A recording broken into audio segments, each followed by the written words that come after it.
And now we are staying on the subject. We're going to talk about threats and trolling and how to, sorry, because you're still busy with the thing. We're going to identify it and how to fight it. I want to invite to the stage Mr. Paweł Trzskowski. Oh, here you are. Hello. Hello. Hi. Nice to meet you. Paweł Trzskowski, PhD, Deputy Head of the Department of Analysis and Program Research at Polish Radio and Head of the Language Section at Polish Radio. Thank you so much. Thank you.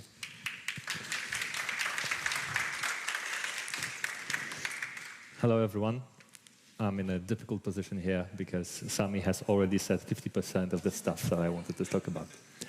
But still, it's my pleasure to be able to talk to people who work in the media.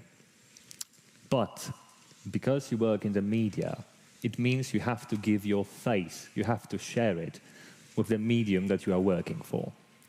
And because you do that, it makes you, whether you like it or not, public figures. And as public figures, you are obviously more prone to become victims of certain types of verbal attacks, of harassment, of toxic language. Call it whatever you want, but you know what I'm talking about. In Polish, we call it hate.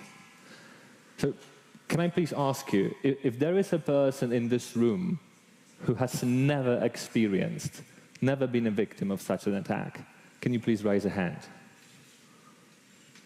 I see 2 people. I'm not surprised by the result of the experiment, and I think you are not surprised as well. So hate.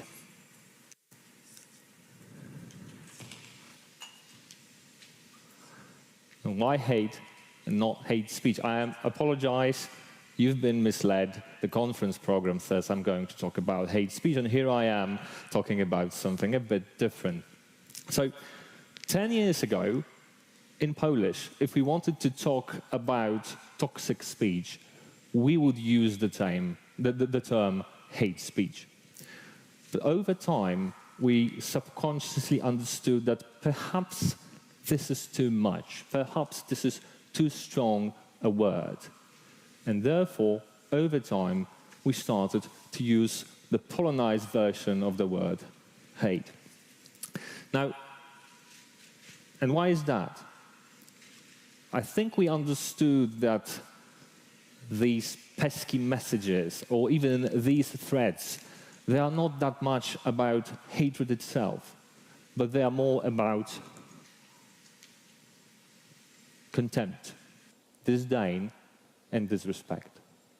So the authors of such attacks, they want us to see go down. They want to lower our status in our own eyes and in the eyes of the people who are watching. So today, when we talk about hate speech, we understand it in a more narrow perspective. So hate speech would be the kind of speech that creates division, that establishes a division between certain groups of people, a better group and the worse group. And the basis for this division is something that we usually don't have control over. So that would be race, religion, nationality, sexuality. And hate is this plus more. Hate is any kind of speech that makes us look worse in our own eyes and in the eyes of those who are watching. So therefore, any example of hate speech could be classified as hate, but not all examples of hate would be hate speech. So now we've got the terms right. Let's try to answer a seemingly simple question. Why is it a bad thing?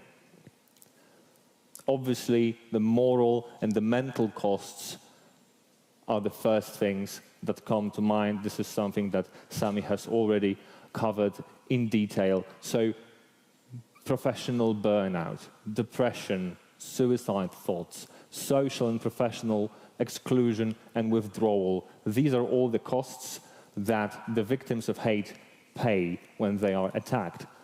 But there's more to that, because when we have hate, we pay the price as a society. If we decide not to react, then we let the minority to control the majority, because it's only a small percentile of people who attack. It's a small percentile of people who hate, and there is a silent majority that just sits and does nothing.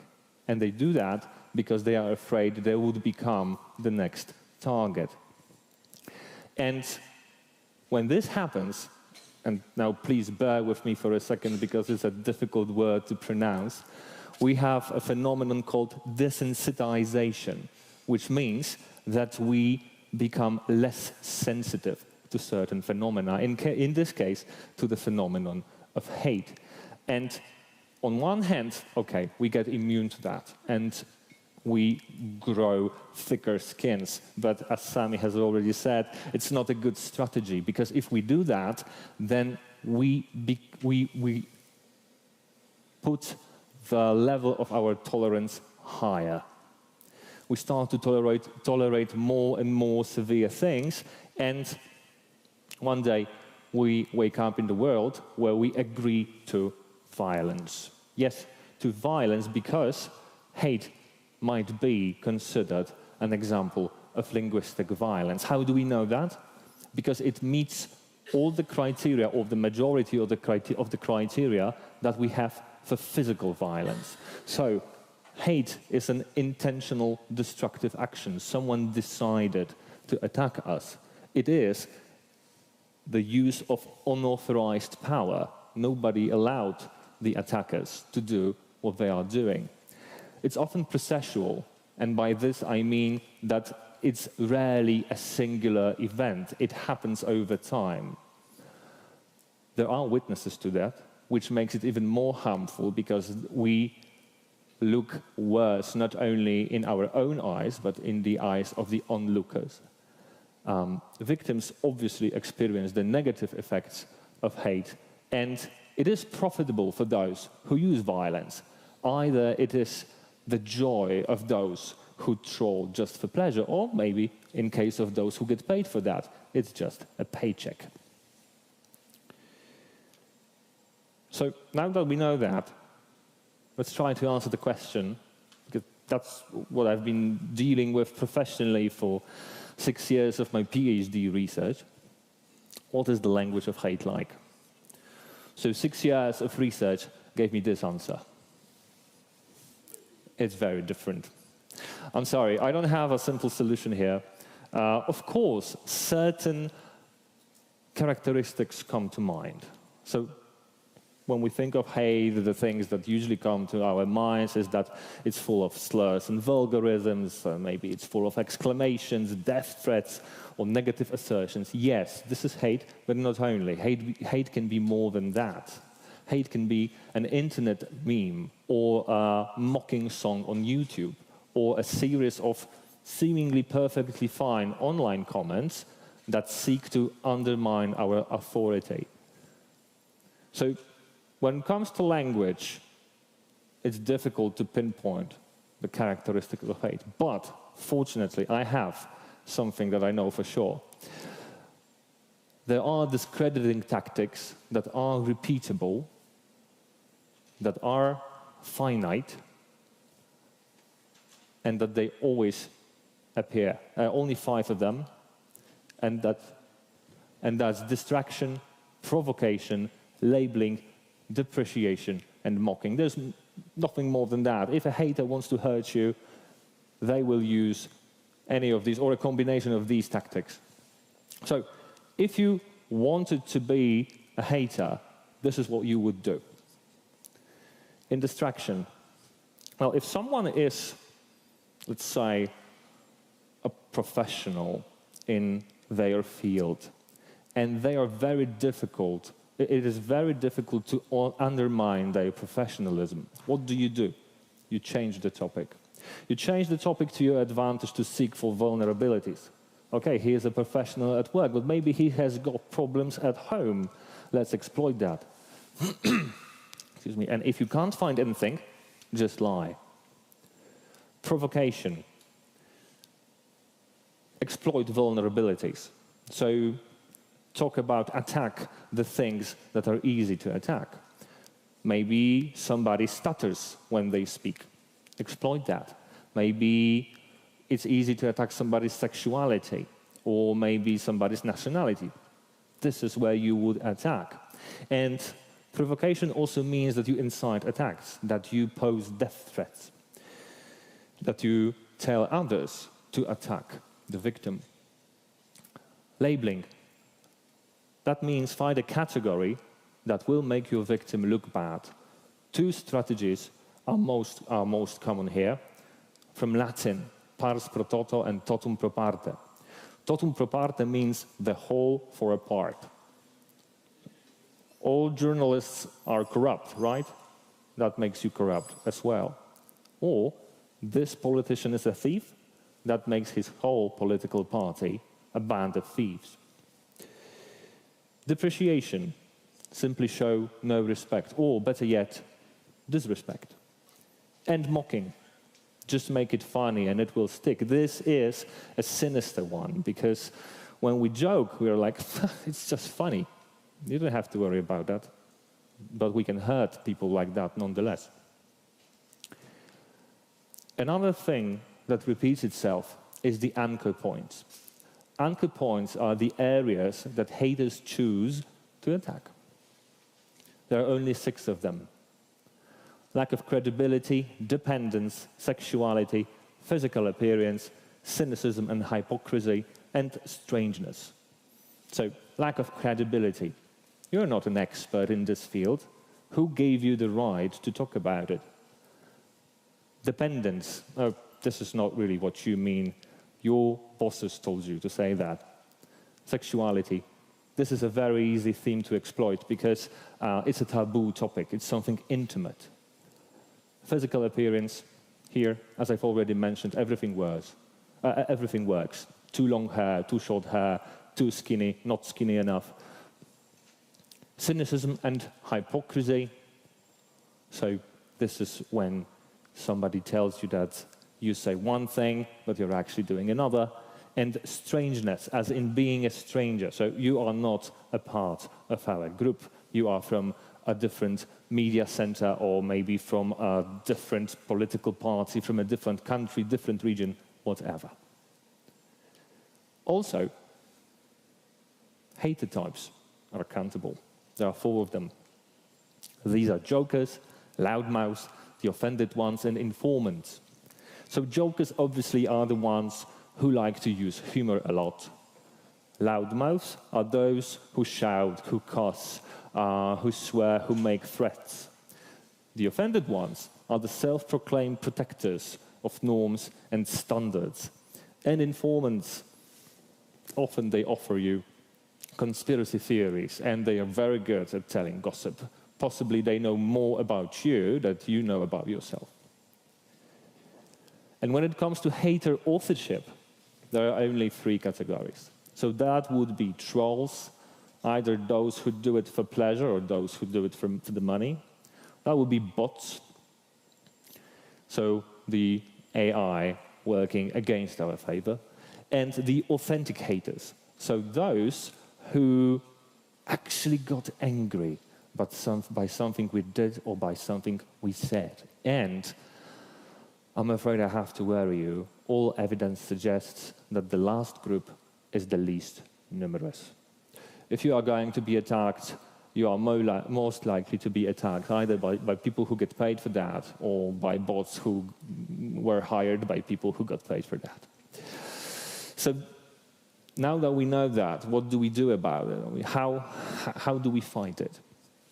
Well, actually, we can do quite a lot. But for a long time, we've had a strategy, don't feed the troll. And it turns out it doesn't work.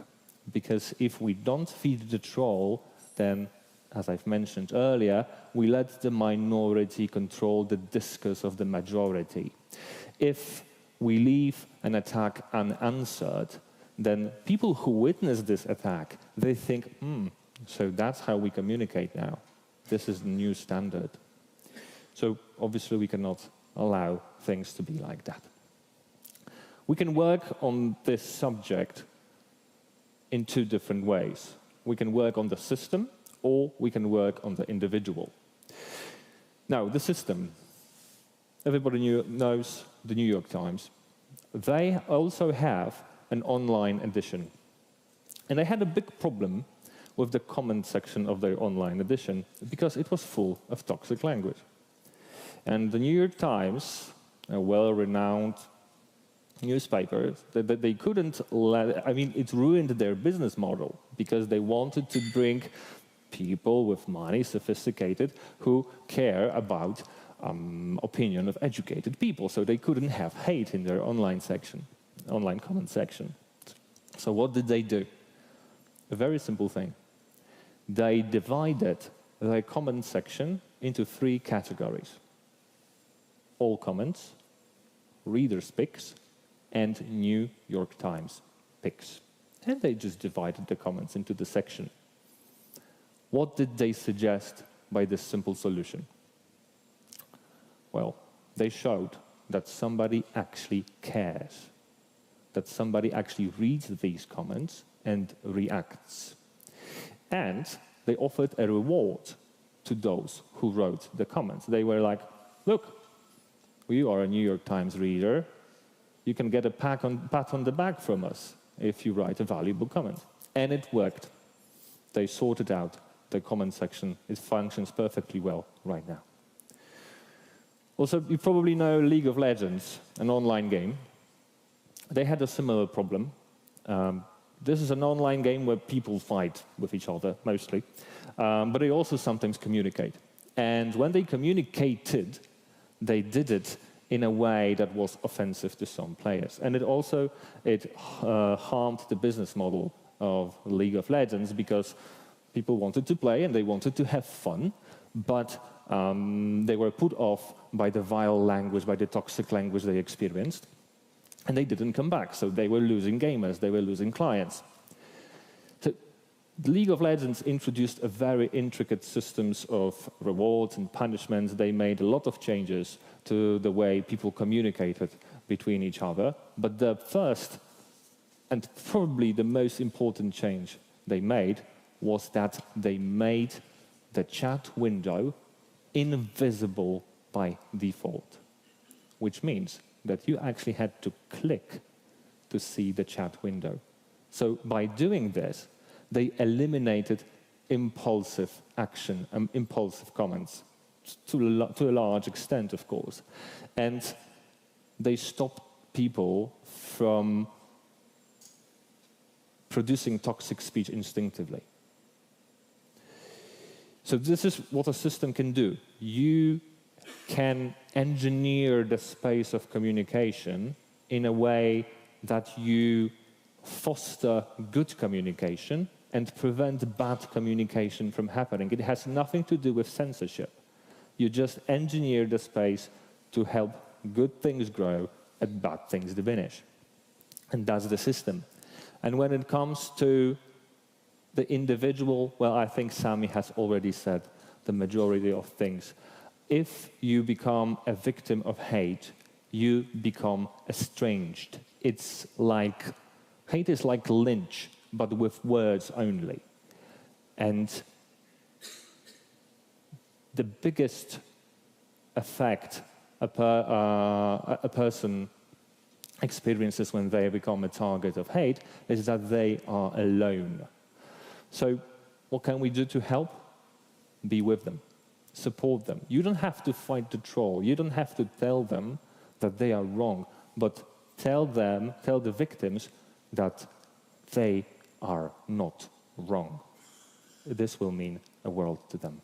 Thank you.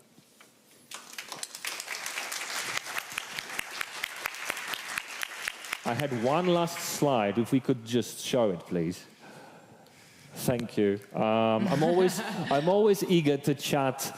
Here's a QR code to my LinkedIn account. If you'd like to stay in touch, I'm available. Thank you very much. Thank you. That was brilliant. Thank you.